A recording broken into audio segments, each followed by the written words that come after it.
On va commencer Perek Chav, Lam Natziach Mizmor LeDavid. Yan Chadel B'Yom Tzoros Agef Roshem El Yankev Yishlach Hazor Mikodesh. Mitzion Yisodeko Yizkor Kol Milchosecha V'Los Redav Shusela. Yidel Chokil Vovecha B'Chol Atzas Chirimal L'Naranim B'Shosecha B'Shem Eloheinu Nidgol. Yimale Adonai Kol Mishal Esecha Ato Yodati. Ki Oishi Adonai Mishicha Yanir Mishmei Kodshem. Gvuros Yesha Yemina Ele Barecha V'Ele Basusim. ואנחנו בשם אדוני אלוהינו נזכיר המקור ונפעלו ואנחנו קמנו בניסודות אדוני הושיע המלך יעננו ויום קראנו. Je vous invite à tourner dans le Télim chapitre 122, le chapitre du Rabbi Kuf Chafet Shir Hamales LeDavid. שמחתי בהם בבייס אדוני נלך, אם דסוי רגלינו בשורייך ירושלים, ירושלים עבדו יקיר שחוברו לירדוב. ששם על השבועות משפטו יעדס לישראל, ההדס לשם אדוני, כי שם יש וחיסס למשפט כיסס לבייס דוד, שאלו שלום ירושלים, ישלו יעבורך ירושלים וחילך, שאלו בה מנסוח למען החי וראי, הדברו שלום ברך למען בייס, אדוני אלוהינו, אבק שטוב לך. Et on conclut avec le dernier chapitre, Kufnun. Alléluia, Alléluia, El Bekot, Alléluia, Bekia Oze, Alléluia, Bigvorisav, Alléluia, Kreb Gudla, Alléluia, Beseka Shaifa, Alléluia, Benevel Vachina, Alléluia, Besefer Machel, Alléluia, Beminin Vogav, Alléluia, Betzitzele Shama, Alléluia, Betzitzele Serua. Koil Haneshamat, Alléluia, Alléluia. Toujours bon de donner un peu de tzedaka, surtout si on veut faire ensemble. Yes.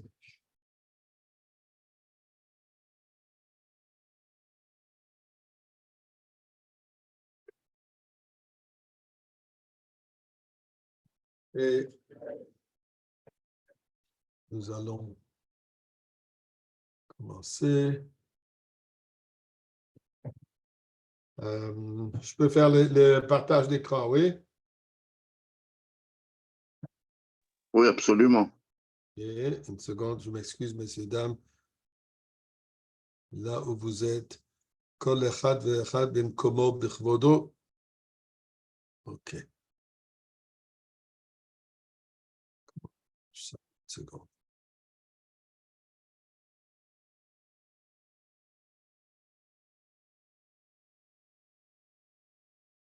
Comment est-ce qu'on bouge ça?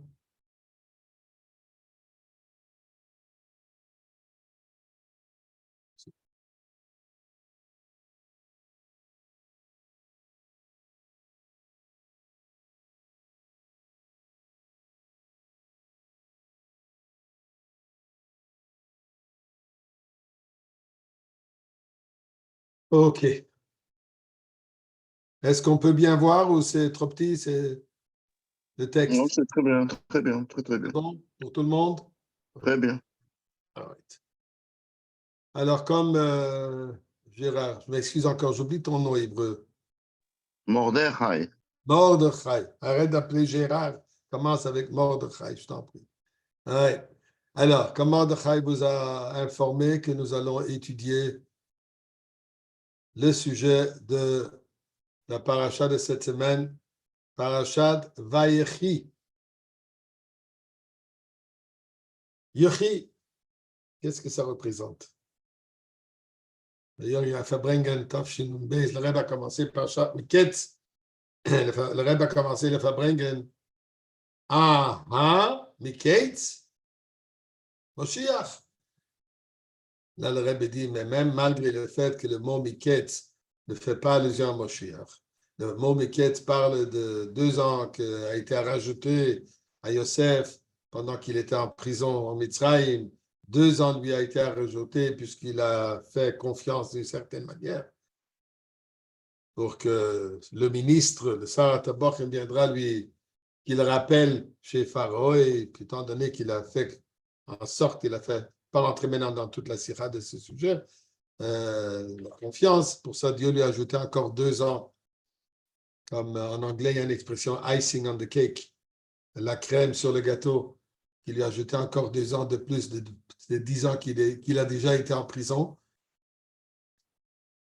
Et donc, le Rebbe dit, malgré que c'est ça ce que ça fait, ça ce que ça parle, mais étant donné qu'on est tellement impliqué dans le sujet de Moshiach, alors dès qu'on voit un mot qui est relié, même si ce soit seulement vaguement, à l'idée de Mashiach, on voit Mashiach. Donc, Miketz, On voit Ketz, on voit Goula, on voit le temps de l'arrivée de la Goula. Alors, bien sûr, quand on a la parashat Vayechi, c'est sûr qu'on parle de Goula, surtout Yechi.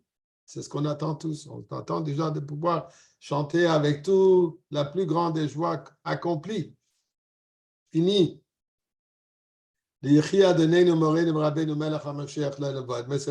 vais pas maintenant parler de la politique de sujet, mais voyons un peu qu'est-ce que ça représente.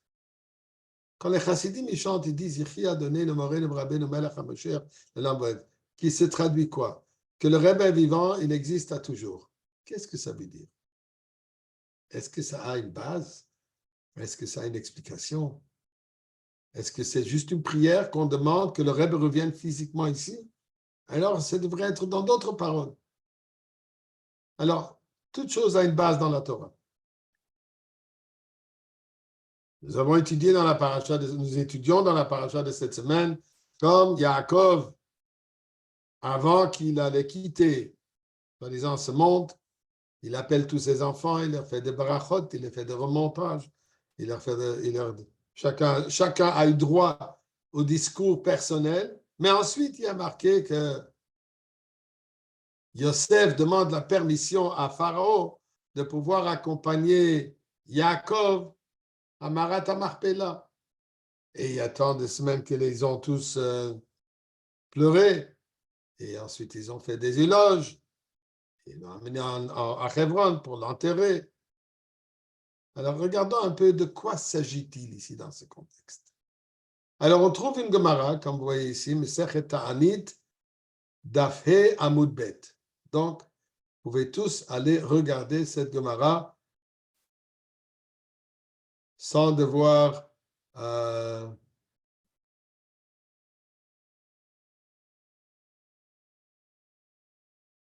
de pouvoir bien étudier le sujet. Alors, la Gemara dit la chose suivante. C'est aussi déjà traduit en français, mais je vais quand même le lire en hébreu, l'original. Gemara raconte, Rav Nachman et Rav Yitzchak, deux Amoraïm, temps de la Gemara, Rav Nachman et Rav Yitzchak, ils étaient assis en mangeant, et mangeaient ensemble un repas. Quel repas? Alors, d'après Reb Levik, le père du Rebbe, c'était ou Souda Shlishit ou Melave Malka. Je crois que Reb Levik va plutôt de l'opinion que c'était Melave Malka. Ça, c'est à vérifier. C'est carrément dans le premier sujet de Torah Levi Yitzchak, c'est ça le sujet. Des Sfarim imprimés de la part du Rebbe, que le Rebbe a imprimé des Sfarim de son père, Torah Levi Yitzchak, le premier sujet parle de ce sujet-là. Alors là, il y a marqué, ils étaient assis à table en train de manger. Omar le Rav Nachman le Rav Yitzchak, dit Rav Nachman à Rav Yitzchak, il lui dit, Leim Mar Milsa. Maître, Rav Nachman considérait Rav Yitzchak comme son maître, ou le maître. Il lui dit quelque chose, dis une parole de Torah. Partage une idée de Torah, comme nous savons, on étudie dans le Pur Kavod, que quand deux personnes sont assises à table et ne partagent pas un Dvar Torah, c'est Chas v'Shalom, c'est pas bon. Si deux personnes sont assises à table et partagent un Dvar Torah, c'est considéré comme ils mangent du Mizbeach.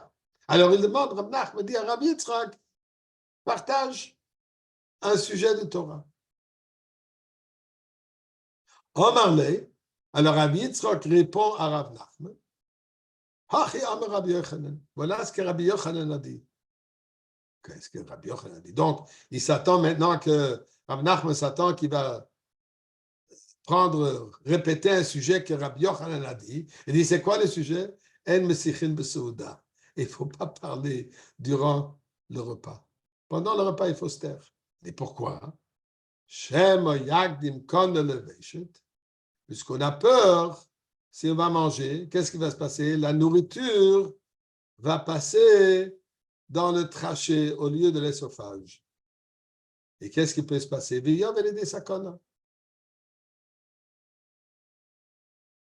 Puisque la nourriture est censée de passer par l'œsophage.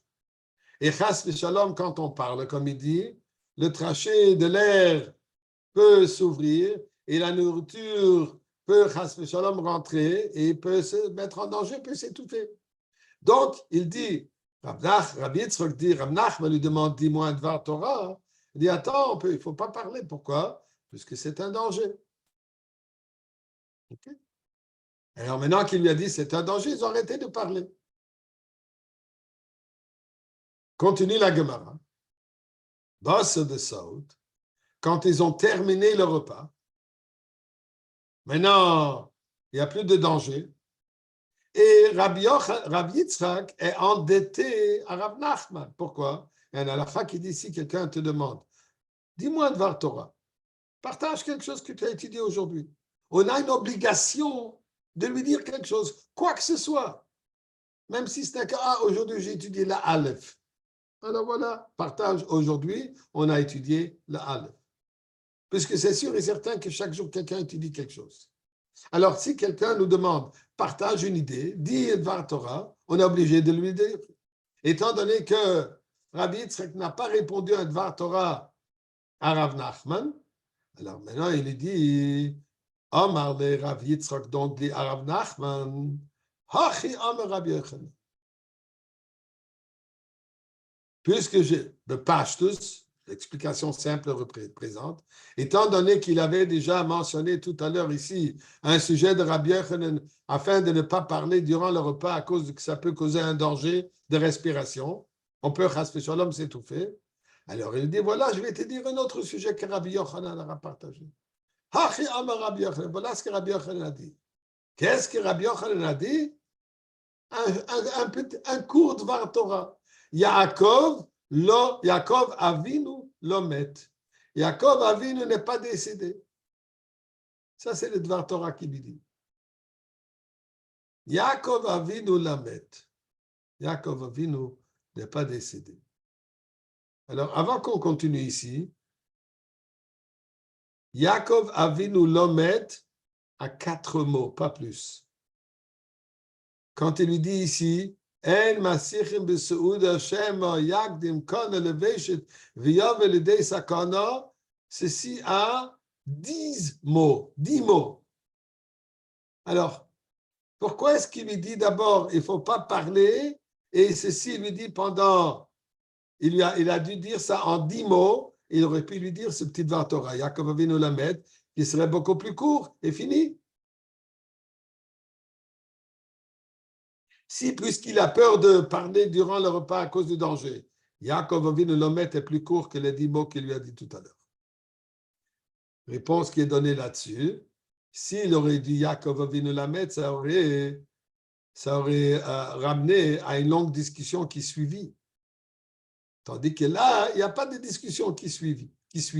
Donc, c'est une parole et la discussion s'arrête là. Tandis que s'il lui aurait dit n'importe quel autre Dvar Torah, ça aurait pu engendrer toute une longue discussion. D'ailleurs, comme il le fait ici. Alors, Omar le, la Gemara continue. Donc maintenant, Yitzchak a dit à Rav Nachman, au nom de Rabbi Yochanan, qui Yaakov Avinu n'est pas décédé, Yaakov Avinu n'est pas mort. Omar le Rav Nachman maintenant pose la question à Rav Yitzchak un instant. Je ne comprends pas. Tu me dis qu'il n'est pas mort. V'chi birdi savde savdenayo. Est-ce que c'est pour rien qu'ils ont fait des éloges? Pour qui on fait des éloges? Mais d'habitude, quand on a un nouveau speaker, ils font des éloges. Okay? Mais des éloges, en principe, c'est quoi? Pour une personne qui est décédée. Alors, s'il n'est pas décédé, pourquoi est-ce qu'Yosef et tous ceux qui ont fait des éloges, ils ont fait des éloges? En plus, nous savons, comme il y a marqué dans le Pasuk, ils l'ont embaumé. Les Égyptiens, ils avaient une pratique particulière, comment embaumer les personnes mortes pour les garder, on appelle ça les momies. Et je devrais préciser, ouvrir et fermer une parenthèse, je ne vais pas rentrer dans ce sujet, mais juste pour préciser, embaumer aujourd'hui, c'est interdit. C'est contre l'halakha, complètement. Les goyim le font, mais malheureusement, il y a certains endroits ou même des, comment on appelle ça, des maisons funèbres, des Chevra Kadisha qui le font. Et ça, c'est ce qu'ils font aujourd'hui, c'est interdit. Pourquoi? Puisque ce qu'ils font, c'est, comment dire, invasive. Ils doivent sortir des liquides du corps, du sang, et ensuite rentrer des produits chimiques. Ça, c'est interdit. Carrément, c'est mamash contre la halakha. Et tout ce système de rendre les personnes bien maquillées, tout ça, c'est un peu délicat de le dire, mais parfois, on voit parfois des gens après leur mort, ils sont plus beaux qu'encore durant le vivant. Ils sont tellement bien maquillés qu'ils ont une beauté. Mais ça, c'est d'après la halakha strictement interdit. Alors, mais qu'est-ce qui s'est passé ici avec Yaakov? Comment il les a embaumés? À l'époque, en Égypte, ils ne faisaient pas comment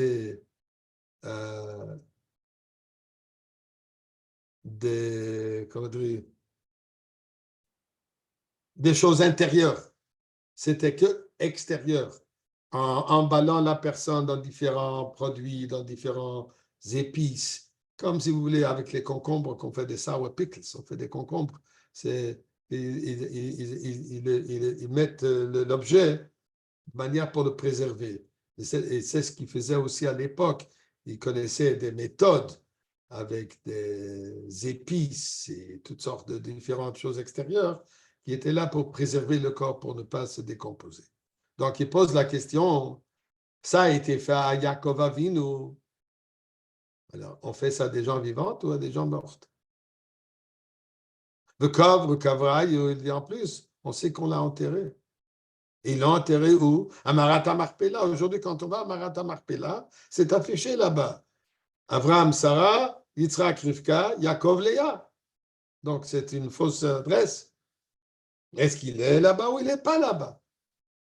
Connaissons l'histoire que quand ils ont accompagné Yaakov, Esav s'est rapproché et Esav dit non, non, non, c'est mon endroit, c'est ma place. Moi, je suis le Bechor et moi, j'ai droit à cet endroit pour être enterré là-bas. Il a arrêté tout le processus. Il a commencé à faire du bruit et des problèmes. Il y avait là-bas, j'oublie son nom maintenant, le fils de Osher, il était sourd-muet. Et il a vu que le tonton Issa fait des problèmes, il lui a arraché la tête et fini la tête. Médrage de le dire qui a roulé avec le processus jusqu'à qu'il s'est arrêté au pied de Yaakov à l'intérieur de Marata Marpella. Comme pour dire, il est d'accord qu'il est au pied il est au pied de Yaakov, pas la tête. Donc, il y a eu un enterrement. La Torah nous le dit. Alors, comment est-ce que tu peux dire Yaakov Avinu l'omet? Yaakov Avinu n'est pas mort quand la Torah nous raconte qu'ils ont fait tout ce qu'on fait avec une personne qui est décédée. Et ce n'est pas juste une histoire qu'on entend, c'est la Torah qui nous le dit. Alors, tout cela, ça a été fait en vain. Ça, c'est donc la question que Rabbi Yochanan pose à Rabbi Yitzhak. Et pour être honnête, c'est la question qu'on se pose tous. Comment est-ce qu'on peut dire Yaakov l'omet? Il a dit la même chose dans le Zohar, il a rapporté aussi à propos de Moshe Rabbeinu. Moshe Rabbeinu l'omet. Pourtant, nous regardons dans le Chumash, et dans le Chumash, il y a marqué, Dieu lui dit, monte dans la montagne, allonge-toi, enlève tes vêtements, et Dieu l'a embrassé. Il est décidé comme ça. Alors donc, au point où il y a marqué que jusqu'à date, on ne connaît pas, on ne connaît pas son endroit de l'enterrement. Donc, il y a eu un enterrement. Bon, très différent. Au point qu'Aaron le même qu'Aaron à Cohen a dit, puisque Moshe Rabbeinu a dit, je voudrais avoir le même sort, la même fin qu'Aaron à Cohen, mon frère, il a eu. Et Dieu lui a accordé. Donc, ils sont enterrés, ils sont morts. Pourtant, il y a marqué dans le Zohar, Moshe l'omet. La même chose, il y a marqué sur la Harizal. Comment est-ce qu'on appelle Harizal? Hari Hachai, Hari le vivant. Partez à Tzfat, là-bas, il y a le kever du Harizal. Il y a les mikveh, un côté, et de l'autre côté, il y a le tombeau du Harizal. Alors, qu'est-ce que ça veut dire que Rabbi Yitzhak, il dit au nom de Rabbi Yochanan, l'homme, il n'est pas mort. Ils n'ont quand même pas enterré un homme vivant. Omar lui, il lui répond, donc Rabbi Yitzhak répond à Rav Nachman à cette question tellement claire. Mikra anidoirish. Moi, j'ai un pasouk. Je vais te citer un pasouk. Et ensuite, tu verras. C'est quoi le pasuk? Il dit, chez Neymar, le prophète Yirmiyahu, dans le chapitre 30, pasuk Yud, il dit, qu'est-ce qu'il dit? Va'ato, Dieu, il parle à Yaakov Avinu. Va'ato, et toi, al tira avdi Yaakov, mon serviteur Yaakov, ne crains rien, n'aie pas peur. D'ailleurs, pour ceux qui font le Melav Malka, et je tiens à vous rappeler que le Melav Malka, c'est le repas le plus important de toute la semaine, même incluant Shabbat. Le Rebbe, j'ai entendu ça, je m'excuse plusieurs reprises, à plusieurs fois de Rabbi Groner, que le Rebbe, le repas sur lequel il est très attentionné de le manger, c'est la Soudat Melav Malka. Tout de suite après Abdallah, il s'assied, ce n'est pas des grands repas, et comme le Groner me l'a dit plusieurs fois, un morceau de challah et un morceau de poisson. Maintenant, je ne sais pas, je crois que je sais, c'est probablement de gefilte fish, je ne sais pas des boulettes, mais ce n'est pas grave, peu importe, c'est bon. Donc, mais le Rebbe, le repas de Motzei Shabbos, de Melav Malka, et ça, on peut comprendre pourquoi, puisque c'est le Melav Malka, c'est le repas de Mashiach. Le repas qui est relié, Malka, au roi, à David Melech Israël, au Mashiach, Malka Mashiach. Alors, et là, on chante Al Tira Avdi Yaakov. Ça, c'est un des chants qu'on chante à Melav Malka. Qu'est-ce qu'il dit? Al Tira, Dieu lui dit, Al Tira, n'aie pas peur, Avdi, mon serviteur Yaakov. Pourquoi? Nous Hashem, c'est comme un vœu que Dieu lui dit au nom de Dieu. Et qu'est-ce qu'il lui dit? Va'al techas Israël. Et encore, Yisraël, Yaakov qui a deux noms, il l'appelle au nom de Yaakov, ainsi qu'au nom d'Israël, Al techas. Ne t'effraie pas. Pourquoi? Ki hineni Mashiach mirachok. Moi, je vais te sauver de loin. Donc, Dieu dit, toi, Yaakov, qui est loin, je vais te sauver. Et qui je vais sauver avec toi? Vetzarach, me'eret shivyam. Et tes enfants de leur endroit, de leur captivité. Otage. Me'eret shivyam, il dit. Je vais te sauver à toi de loin et je vais sauver tes enfants de leur captivité. Donc, il dit, il parle de Yaakov ensemble avec ses enfants. Je vais te sauver et je vais sauver tes enfants. D'où est-ce que je vais sauver tes enfants? De captivité.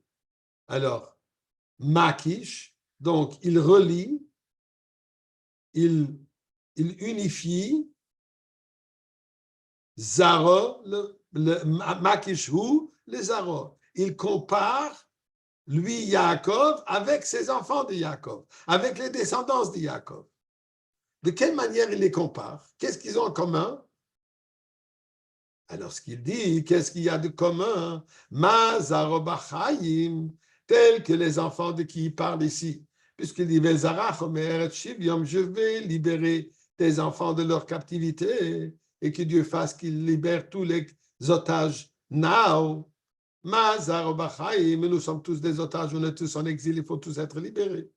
Alors, il dit, quand on parle d'otages, ce sont des vivants. Des personnes mortes ne sont pas des otages. Ils sont morts. Il faut retrouver leur corps, il faut ramener leur corps. Mais le terme otage, shivyam, être en otage, ceci ne s'applique que à des personnes vivantes. Alors il dit quoi? Je vais libérer, je vais sauver tes enfants de leur captivité. Donc, eux, ils sont vivants. Alors, étant donné qu'il compare, il dit dans le même passage, je vais te libérer et je vais les libérer. Donc, lui, il est comparé aux enfants. Les enfants, donc, qui sont Bachaim, qui sont vivants, Afou Bachaim, lui aussi, il est vivant. Ça, c'est la réponse que Rabbi Yitzhak donne à Rav Nachman. Rav Nachman lui dit, mais écoute, je ne comprends pas. Ils l'ont enterré, ils l'ont embaumé, ils l'ont fait des éloges. Il dit, tu sais quoi? Une très bonne question. Mais ça ne change pas le fait que le Passouk nous dit qu'il n'est pas décédé. Le Passouk nous enseigne quoi? Qu'il n'est pas décédé. Maintenant, vous allez vouloir certainement dire qu'il parle de l'âme, il parle d'un niveau spirituel. Alors, voilà ici ce que Rashi, commentaire de Pshuto, comme Rebbe dit toujours sur le Chumash, que Rashi vient nous expliquer les choses à la manière simple. Ça, c'est la particularité de Rashi, qu'il aime nous expliquer les choses claires et simples, pas dans des pilpoulim comme Tosafot, tout simplement le pshat simple. Alors, on a vu tout à l'heure, il dit Yaakov Lomet, il y a les mots ici, Yaakov Lomet, Rashi reprend les mots Lomet, il n'est pas mort. Qu'est-ce que Rashi ajoute? Regardez bien. Ela chai ou le olam. Il vit éternellement. Qu'est-ce que Rashi ajoute ici? Lomet veut dire s'il n'est pas mort, il est vivant, non? Il dit non. C'est plus que pas seulement qu'il n'est pas mort. Il vit à l'éternité. Le olam. Rashi continue. Vechi birdi, sauf de Sovdaï. Il pose la question, est-ce que c'était en vain? Hein? Rashi explique. Vechi bechinam sauf de Sovdaï vechantochotayo. Est-ce que ça a été pour rien en vain qu'il a fait les éloges et qu'il a embaumé d'Irsibé, puisqu'il y a marqué dans la Torah et rapporte le pasuk Bereshit Nun. Là, il y a marqué Vayechantu oto, Vayispedulo, ils l'ont embaumé et ils ont fait les éloges. Donc la Torah nous témoigne que c'est ce qu'ils ont fait. C'est pas seulement qu'on nous a raconté. La Torah a écrit clair qu'il a été embaumé, que les éloges ont été faits. Alors comment est-ce que tu peux dire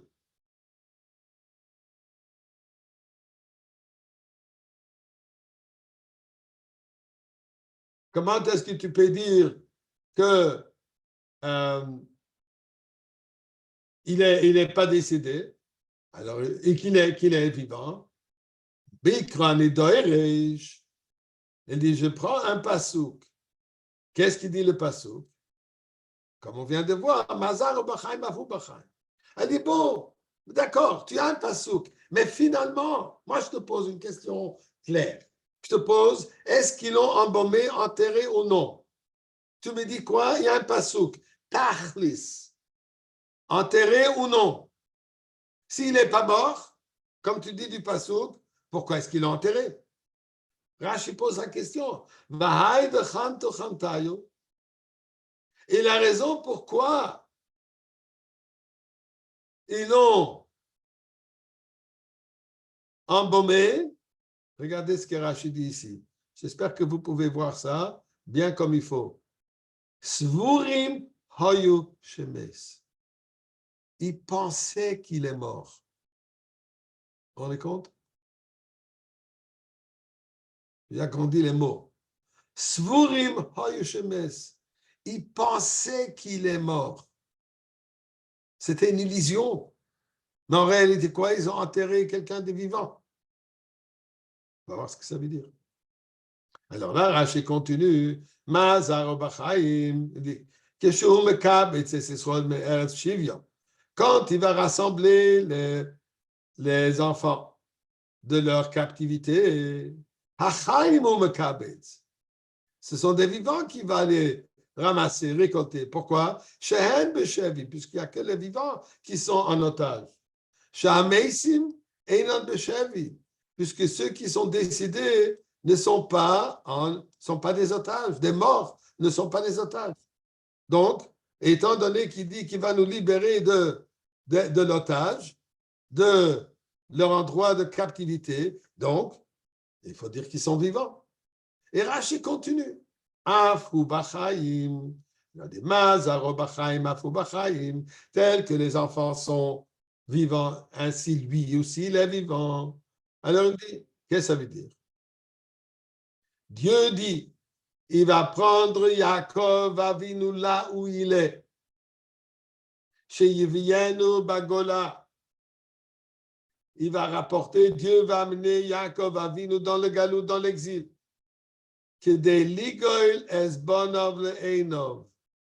Pour libérer ses enfants, donc nous, devant ses yeux.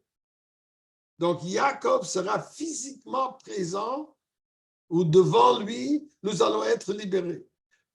C'est déjà arrivé une fois, il dit, que Moshe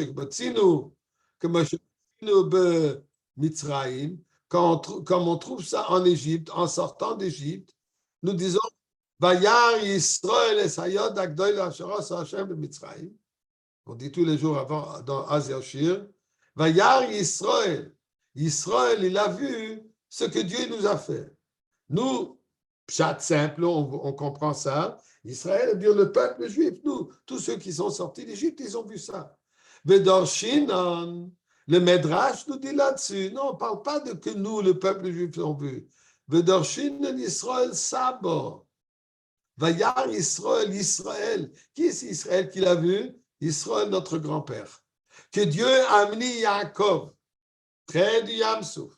Quand on est passé le Yam-Souf, on a vu Kriyat Yam-Souf et tout ça, Dieu l'a amené là-bas pour qu'il voit, tu vois, tes enfants, ils sortent. De la même manière, dit Rashi, c'est ça ce qui va arriver à la Géoula, que Dieu va amener Yaakov Avinu physiquement, vivant. Il va l'amener pour lui montrer, tu vois, j'ai promis que je sors tes enfants du Galout. Voilà, je les sors. OK? Bon.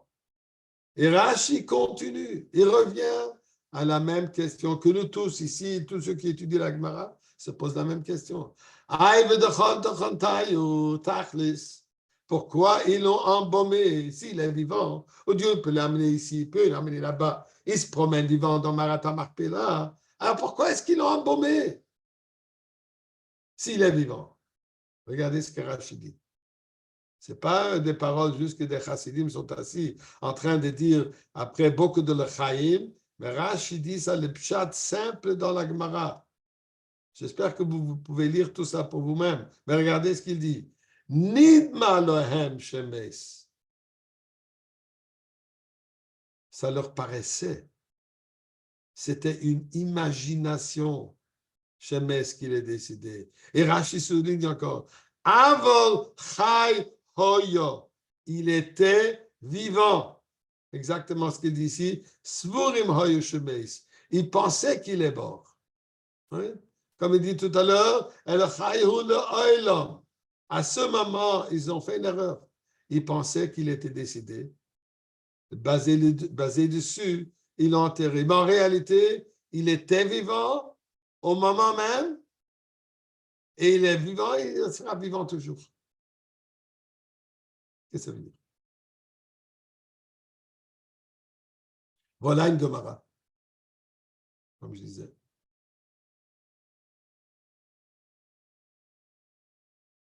On va... C'est ça ce que la Gemara nous dit. Et c'est quand même difficile à comprendre. Qu'est-ce que ça veut dire? Comment est-ce qu'on comprend? Eh bien, avant de l'expliquer, vous savez quoi? Je ne vais pas l'expliquer. Mais je vais juste partager un passouk.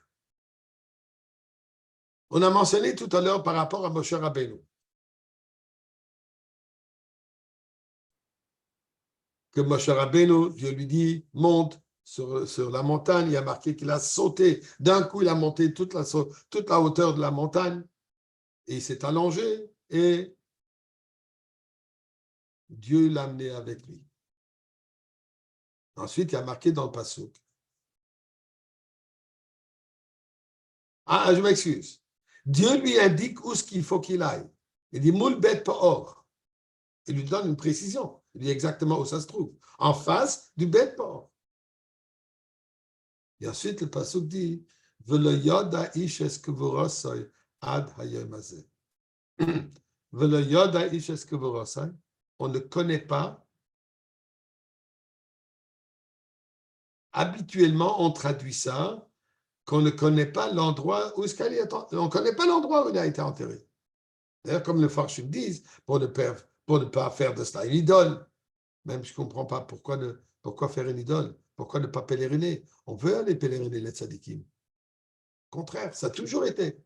On apprend même que quand le Ben Yifoune, quand Dieu l'a envoyé avec le Maraglim, comment Yeshua était sauvé par la bracha de Moshe Rabbeinu.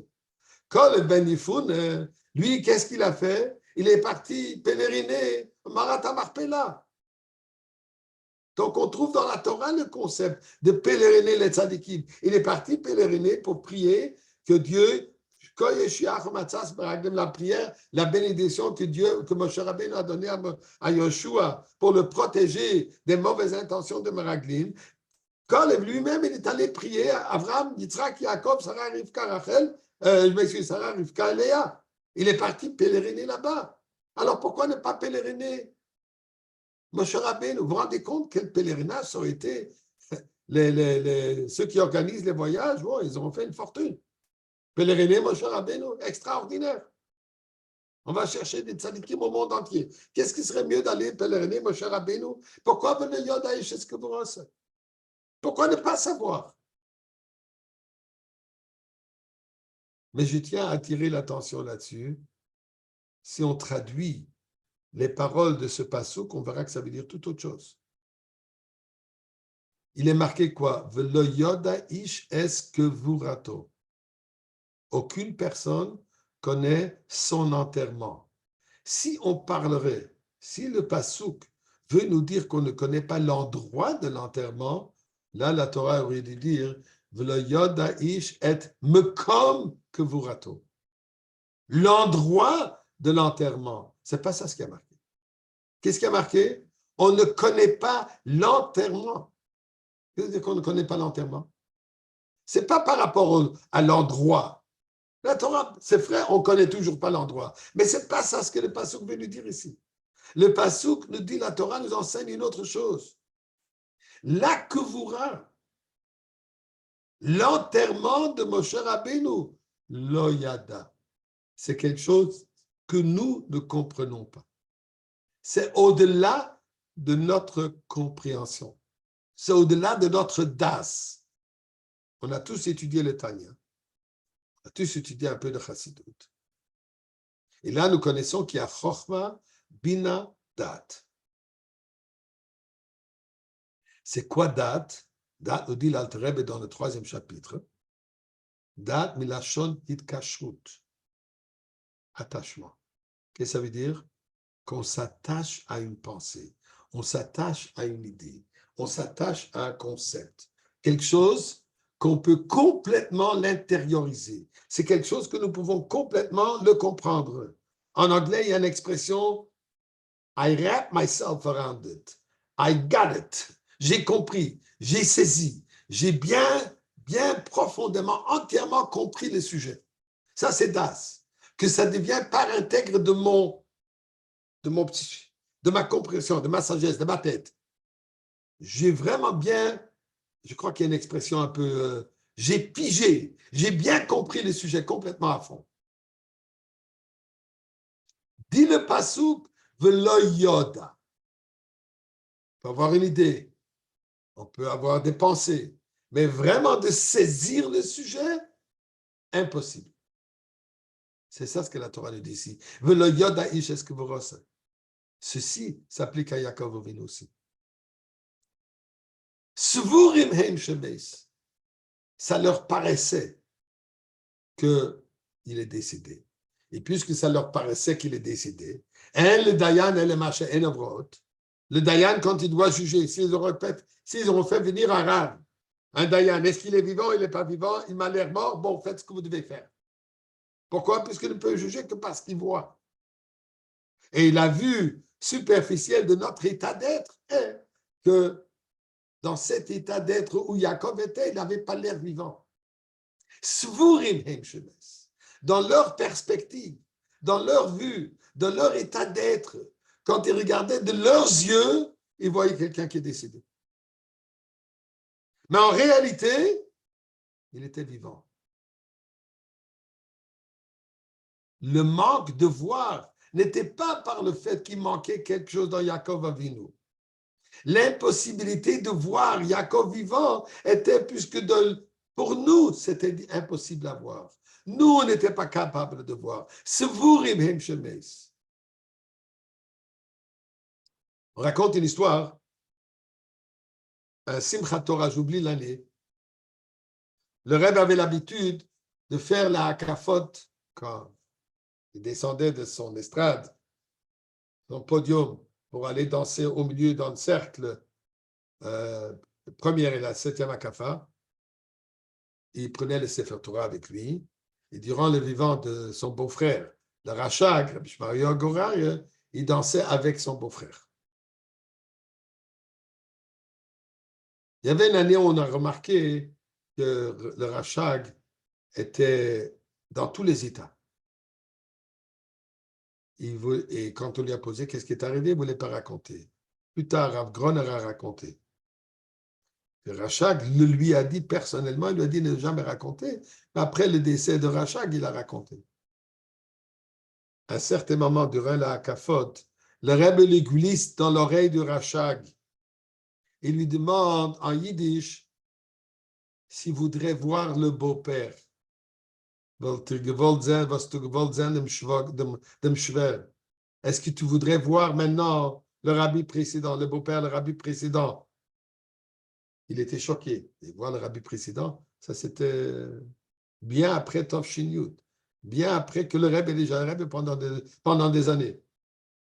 Alors il dit oui. Et tout à coup, il a vu le Rebbe précédent. La présence du Rebbe précédent ne dépendait pas des yeux de Rachag. Et ne dépendait pas des milliers de chassidim qui étaient là, que personne n'a rien vu. Le Rebbe a vu. Mais ce n'est pas seulement que le Rebbe a vu, il était présent, afin qu'il a pu faire que le Rachag aussi le voit. Il lui a ouvert les yeux. Pour ce moment. Le Rachag, de par lui-même, n'était pas capable de voir. Le Rebbe, oui. Donc, qu'est-ce que ça veut dire?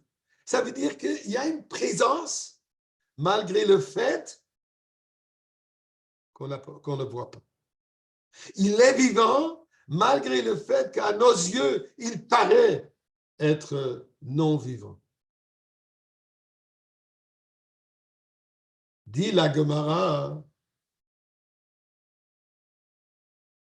Rav Nachman demanda à Rabbi Yitzhak, dis-moi une pensée. Il lui dit, il ne faut pas parler. Durant le repas, quand on est impliqué dans la vie matérielle, en train de manger, et même que c'est une Soudat Mitzvah, Soudat Shlishit, ou Mlave Malka. Et bien sûr, quand Rav Nachman il mange pas plus que c'est délicieux. Il mange comme un chassid, comme un tzaddik mange. Mais c'est quand même impliqué dans une activité physique. Et dit, pendant qu'on est en train de s'être impliqué dans le monde matériel, n'attends pas à voir des choses spirituelles. Maintenant, tu manges, c'est ce que tu vois. Bossard de saut. Ils ont terminé à manger. Maintenant, ils sont plus impliqués dans l'aspect matériel du monde. Il dit, Rav Yitzchak, maintenant, je peux te parler d'un sujet qui est hors du monde. Quoi? Yaakov Lomet.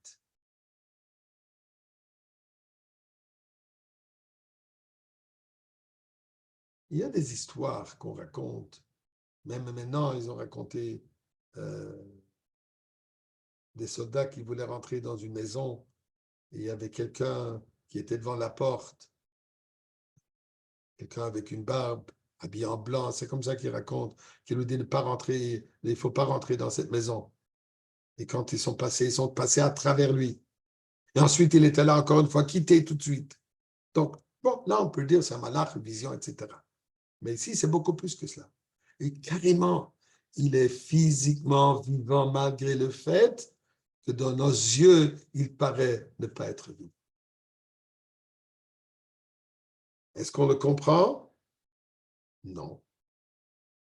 Est-ce qu'on peut accepter que c'est ça la réalité? C'est exactement ça ce que la Gemara nous dit. La Gemara répond, Rav Yitzchak répond à Rav Nachman, il dit ça dépend de quel niveau tu parles. Toi, tu me poses une question de ce que tu vois de par ta perspective. Il dit, ça c'est pas ça la réalité. Moi, je veux que tu regardes d'après les paroles de Torah. Où est ta réalité? C'est quoi ta réalité? Est-ce que ta réalité, elle est ce que tu vois avec tes propres yeux physiques? Ou alors ta réalité, elle est ce que la Torah nous dit? C'est quoi la réalité? Prenons ça un concept qu'on connaît tous, on a étudié la création du monde. Création du monde, elle est quoi? On dit toujours yesh me'ayin, ex nihilo, quelque chose de rien. C'est quoi ce quelque chose? C'est qui et quoi ce rien? Alors nous savons, ce rien, c'est Dieu, le Créateur. Ce quelque chose, c'est yesh. C'est l'univers. Mais est-ce que c'est juste? On dira, est-ce que c'est concevable de dire que Dieu, il est le néant, le non-existant, et nous sommes l'existence? C'est certainement l'inverse. S'il y a que... Non, qui vraiment existe? Pas si. Qui existe? C'est Dieu qui existe. Nous, on n'existe pas vraiment. Pourquoi? Puisqu'on dépend de la création continue que Dieu nous crée à chaque moment. Donc, en réalité, la vraie existence, c'est Dieu. Ce qui paraît exister, c'est nous. On devrait dire Briat Ayin Miyesh, le rien de quelque chose. Nous dit l'Alter, pourquoi est-ce qu'on dit alors Briat Yesh Me'ayin? Puisque ça sont les termes que nous connaissons. Nous, êtres humains, c'est ça ce qu'on connaît. C'est ça ce qu'on connaît. Si on va nous parler dans des termes divins, on ne va rien comprendre. On ne pourra pas, comment dire, on pourra pas s'attacher à cela. Il ne nous parle pas à nous. Puisqu'il nous parle à nous, la Torah parle dans le langage humain. Et dans le langage humain, nous, on existe et Dieu, on dit néant. Mais la réalité, elle est quoi? C'est Dieu, le Yesh Amiti, comme il dit dans la Chassidoute. Dieu, c'est la vraie existence, et nous, on est les créations, les créatures. C'est ce qui se passe maintenant, depuis Gimel Tammuz, que le Rebbe nous force à commencer à réfléchir de la perspective de la Torah et pas de la perspective de nos propres yeux. Parce que finalement, qu'est-ce qui va se passer au temps de la Goula? La Goula finale, ce sera exactement ça. Que le corps, il y aura une transformation de corps en âme et de l'âme en corps. Que ce qui est réel pour nous maintenant, l'âme sera la réalité. À un niveau, le corps, on verra l'essence même du corps qui deviendra au niveau le plus absolu. On nous force aujourd'hui, depuis Gimel Tammuz, le Rebbe nous prépare pour cette vue de la Torah, cette vue de la réalité, cette vue amitide, comme il dit, ouvrons les yeux. Qu'est-ce que ça veut dire ouvrons les yeux? Commençons à regarder de la perspective vraie de la Torah plutôt que de notre perspective de l'œil humain. Et c'est ça ce que la Torah nous dit ici. Vayechi, Yaakov, il a vécu, il vit éternellement. Mais non, bien sûr. Est-ce que je peux dire que je le vois physiquement? Non. Si le Rebbe aurait voulu m'ouvrir les yeux comme il a ouvert les yeux de Rachag, là j'aurais vu. Mais il n'a pas fait. Mais quoi, il nous demande à commencer à réfléchir de cette manière. Et le plus qu'on réfléchit de cette manière, que la réalité, la vérité absolue, l'existence absolue, c'est l'existence de Kadosh Baruch Hu, de Dieu. Et Torah et Mitzvot, ça donne toute notre emphase de quelle manière on s'engage dans notre préparation, le Kabel Pnei Mashiach Tzidkenu, pour recevoir Mashiach, puisqu'à comprendre, à savoir, Mashiach arrive, ce ne sera pas les gâteaux qu'on va courir après. On va vouloir voir, on va reconnaître, on va étudier. On va commencer à reconnaître les secrets de la Torah. Ce que nous étudions aujourd'hui un tout petit peu dans la Chassidoute. Nous avons des notions. Ceci deviendra notre réalité. C'est ça, d'une manière à ne pas comprendre, comme j'ai dit tout à l'heure, velo yada, mais au moins savoir ce qu'on ne connaît pas. Il y a plusieurs niveaux dans l'ignorance. Il y a un niveau d'ignorance, je ne connais absolument rien. Mais ça, c'est être vraiment ignorant. Mais ensuite, il y a une ignorance, comme le Rambam dit, Tachlis Hayediya Sheloy Neida. Le but absolu de la connaissance est de ne pas savoir. Qu'est-ce que ça veut dire? C'est de reconnaître ce que je ne connais pas, de savoir de quoi il s'agit et réaliser que ça me dépasse au-delà de moi. Ça, c'est un niveau de sagesse, un niveau de sagesse avancée que je reconnais qu'il y a quelque chose au-delà. Mais au moins, je sais de quoi il s'agit. C'est ça ce qu'on a voulu faire aujourd'hui. Au moins qu'on sache de quoi il s'agit et qu'Akadosh Baruch Hu nous aide. Que non seulement on n'aura plus besoin d'en parler. Pourquoi? On verra Yaakov, comme il dit dans le Midrash, Yaakov sera à notre côté quand on va tous monter en Eretz Israël. Yaakov sera là-bas et qu'il soit déjà là maintenant. Rendez-vous à Yerushalayim tout de suite. Kol Tov.